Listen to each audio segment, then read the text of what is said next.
आपण पाहत आहात युवाग्राम 24 न्यूज.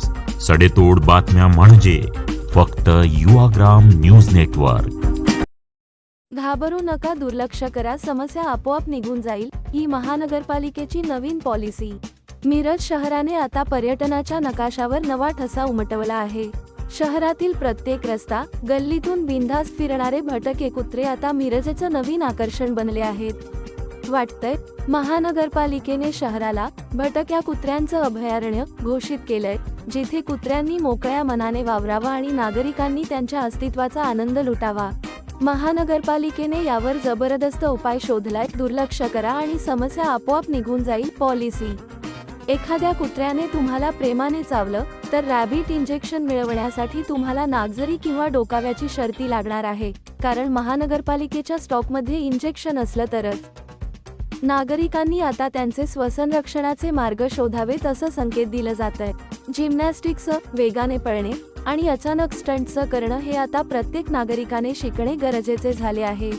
शहरभरातील नागरिक आता कुत्र्यांच्या दरबारात राहायला लागले आहेत. महापालिकेच्या आशीर्वादाने हे कुत्रे आता शहराचे नवीन संरक्षक झाले आहेत आणि जणू काही तेच शहराच्या सुरक्षा व्यवस्थेची जबाबदारी घेत आहेत. महापालिकेचे अधिकारी मात्र नमस्ते कुत्रे म्हणत आरामात बसले आहेत. मिरज शहरात आता नवीन प्रकारचं राजकारण पाहायला मिळत आहे, ते म्हणजे कुत्र्यांचं राजकारण. शहरातील भटके कुत्रे आता मिरजमधील नवे राजे बनले आहेत. त्यांच्या संख्येत एवढी वाढ झाली आहे की वाटतंय की महापालिकेने त्यांच्या निवडणुका घेऊन त्यांना अधिकृतपणे सत्तेवर बसवलं आहे. तुम्हाला कधीही आणि कुठेही कुत्र्यांच्या नव्या कॅबिनेट मीटिंग्स पाहायला मिळतील, रस्त्यांवर, पार्कांमध्ये आणि बाजारात. महापालिकेचं विकास प्लॅनिंग अत्यंत अभिनव आहे.